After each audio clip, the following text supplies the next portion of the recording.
Good day mga ka-entro. Yan. So ibablog ko lang tong bago nating gulong na nabili ko sa Shopee.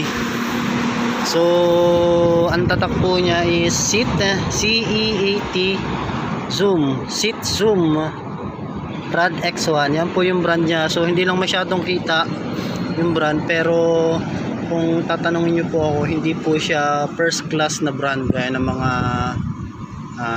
Michelin, Mitas, ano pa ba? Ano ba, Dunlop. So hindi po siya kilalang brand, pero nagtiwala po ako na nag-avail po ako ng ganitong brand kasi nga affordable, napakamura niya. And update ko kayo kung ano yung magiging review ko dito sa gulong na to, kasi almost 1 week pa lang po siya nakakabit sa akin. So sa January 20 and 21 po meron akong sasalihang endurance sa Basod, Camarines Sur. So matetesting natin siya kung madulas ba siya, makapit ba siya pagbasa, mataltal ba siya or hindi. Pero ngayon, first impression ko dito sa gulong na ito, dito sa Zoom o dito sa seat tire na to, medyo mataltal siya kahit espalto yung daan. So siguro kasi nga bago pa siya and medyo matigas talaga siya.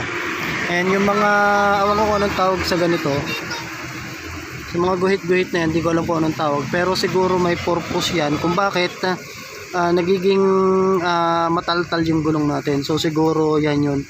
Pero ang pagkakaintindi ko, kaya may mga ganang-ganan, yan yung nag-absorb ng water once na napabadaan tayo sa wet floor na kalsada.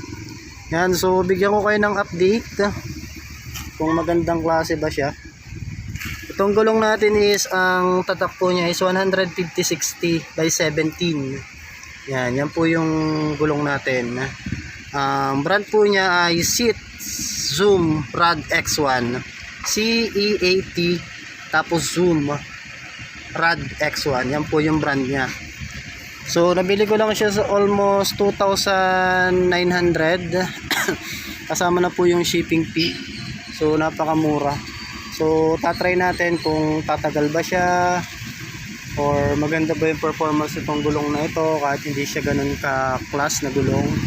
Try natin. Wala namang masama kasi tayo pa rin naman yung magre-risk nito kasi tayo yung gagamit.